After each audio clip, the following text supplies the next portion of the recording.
So, all this week I'm excited because I'm just excited. I'm excited to turn 30. I'm excited to share my journals and be more vulnerable. I've been vulnerable and being comfortable with being vulnerable all this year, so just more of it. Um, so today I woke up with a lot of gratitude and journaled about the things I had gratitude for within my family and um, my prayers just being answered, and me, that whole soft girl era everybody's like talking about, I'm in. um, I felt like I released a lot of masculine energy this year, and a lot of aggression, and I've been able to just be what the kind of wife my husband longed for. And sadly, in our arguments, he would say, I just want you to be who you said you would be when we got married. Him saying that hurt my feelings, one, because I'm like, what do you just feel like I just was a fraud? And he's like, he had to explain, like, I'm not saying that, but you were just this soft woman. And over time that he has gotten to know me and know the real me, it was just this masculine energy, like where I've like wanted to fight him and just be toxic. And he sat me down and explained that in a very gentle way. And I think that our marriage was God ordained, because I wouldn't have heard that from any other man, any other woman, any other person. The way he was able to tell me about myself without making me feel judged or loved less. And so I appreciate that of my husband. Now I will always carry that with me in every year, our anniversary, and just going into that shift of just who we are now and who we changed to be. It's just, as I became softer, he became more gentle, and I'm just thankful that I have the life that I have, and that he didn't, and God didn't, I didn't manifest him leaving me, because through my behavior, that's what I was manifesting. And so I wrote some things of what my 20s have taught me, and every day I think I'm just gonna journal that out and share that with you guys. And here comes the baby again. Listen, my baby is curious, so he's gonna be all up and through these videos. I can't, there's no way around it, okay? I just hope you guys can hear me. So my 20s have taught me, I'm 29, I turned 30 on Friday, to intentionally work on myself, to go towards the fear. And I wrote this because the things I was fearing, as I went closer to them, me conquering my fears, literally. Conquer your fears. In your 20s, conquer your fears. You know, I'm gonna write some stuff down that I want to post later.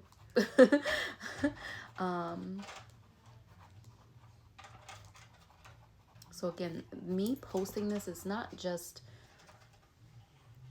a clout chase, or it is, I do want to make money, but it's not just to say things. This is really me showing how I'm intentionally working on myself. And so it's helping me just as much as I hope it helps someone else. And I say this because I know that it's helping people.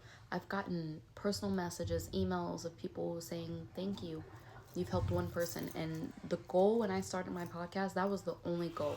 My first goal, not only goal. My other goal was to heal. But the first one that I had said was, I want to help at least one person. If this helps one person, I did something right. I've done something right. And so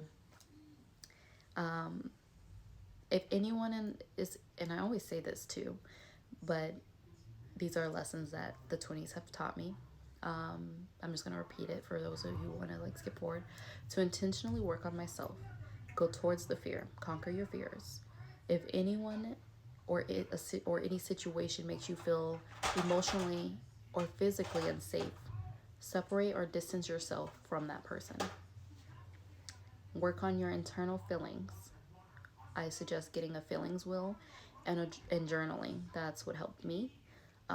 Learn your own style. what fits your body structure and what makes you feel beautiful. I wrote that because I am actually discovering my fashion. I've always liked like Indian, Afro Bohemian, but I felt like I was made fun of. So I steered away from that to be more loud in ways that made me uncomfortable. And so going into this era, my modesty has changed. My idea of fashion, my idea of makeup, all of it has changed. And that's just for me. That doesn't have to be for you. If you, my only advice is to just find what works for you, and not what you were taught. Because sometimes we're copying our mother's fashion, and it's not ours. Although my mother, like again, my mother is beautiful. She was a model. She can dress her ass. She can dress, honey. She can dress for the gods. Okay. I honestly do believe in another universe or whatever. My mother would be a fashion designer or interior designer. Like, she's dope. But me, I'm like, I've always been made fun of like thrifting, and I'm just like, that's just who I am. Just, I'm gonna be who I am. I like baggy clothes, and that I used to think that it was because I was like made fun of, but I think I just feel more comfortable in that, and I don't think anything's wrong with that. But I will put on a tight dress, and like this weekend, my birthday's Friday. Sorry, not this weekend. Wednesday. I'm gonna go shopping, get a beautiful dress, whatever I feel confident in, just to take pictures, for my content, but just to celebrate just a rebirth. Cause for me, in your 20s too, I feel like it's a buffer between your adulthood, like your like childhood and adulthood, and then your 30s, you get into like you're an adult. You're a young adult in your 20s. And no matter what you've been through, like I had my first son at 20, so that also changed the directory of the things I was able to do. So my advice for those in your 20s too is to, I know this is bad, but not get pregnant. I love my son, but I feel that gave me a lot of restriction of the thing of travel. I wish I would have traveled more. I wish I would have been able to make more. I made mistakes, but I don't know, just something about that. There was things I couldn't do, you know, and that's fine. I love him. I would not change that for the world. That is supposed to be my journey. But this is advice for people in their 20s. And then just things. Okay, sorry, my son came home from school. So we're gonna change the subject. Sorry, I got my Sonic eyes. Um, work on your internal feelings. The feelings will journaling. I mentioned that. Respect your elders, but set and honor boundaries with them and everyone, even if you're married. I wrote that one because I recently lost my father-in-law, and that kind of made me realize not how I used to talk to him, but my mannerisms around him. And I feel guilty. I feel guilty for how I've handled adults in the past, because I broke free and just thought I was this adult.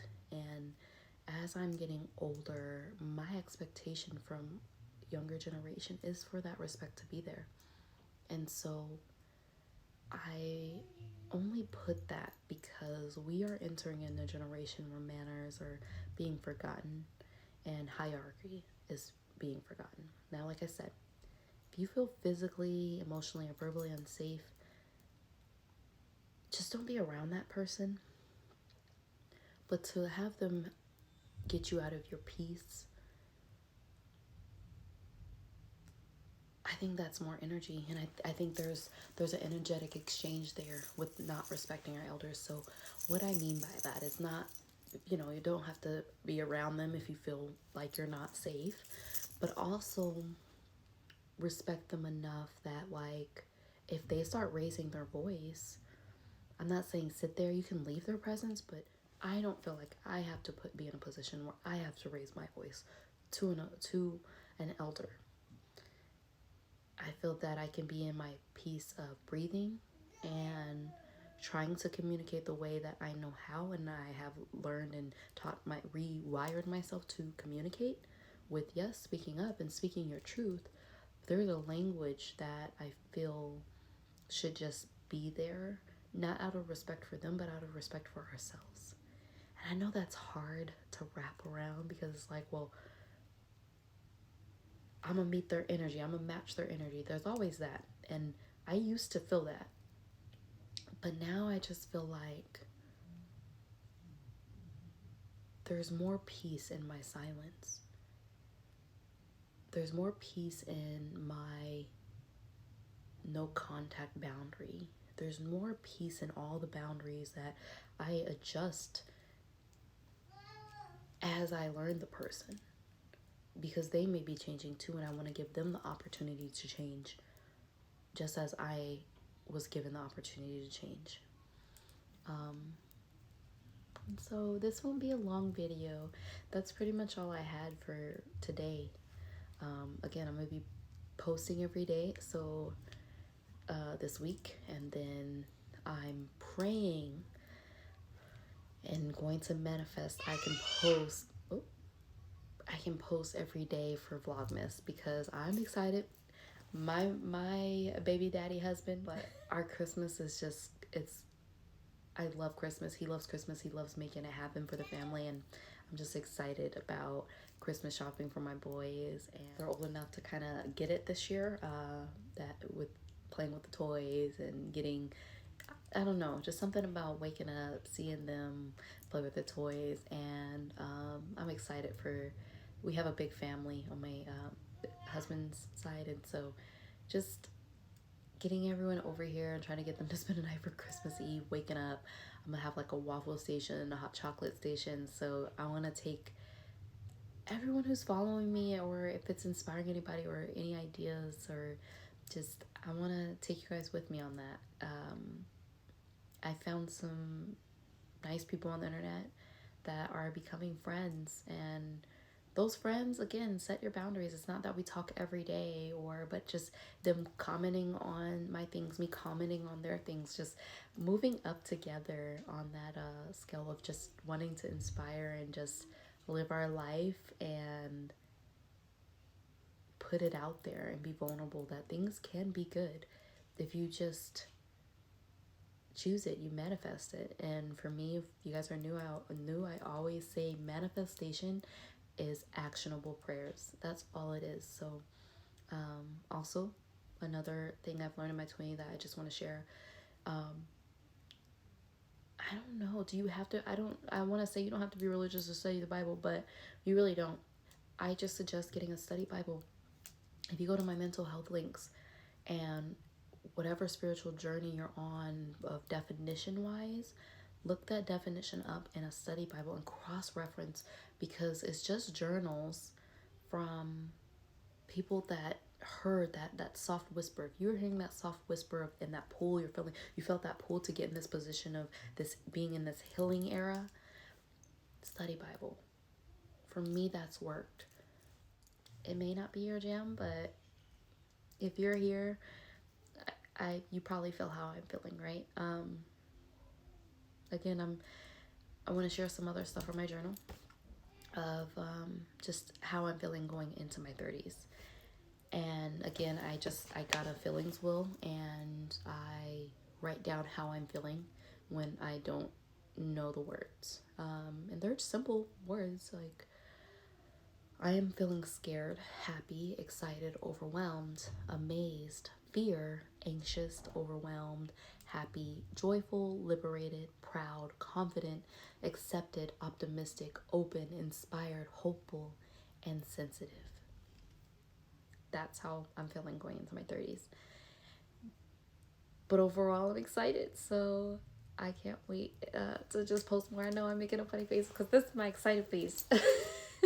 And I'm weird, but I'm embracing all the parts of me and enjoying me. So I'm learning everybody doesn't have to enjoy me as long as I enjoy me. That's another one, just going into the shift. So peace, love, and happiness. And I'll see you guys tomorrow.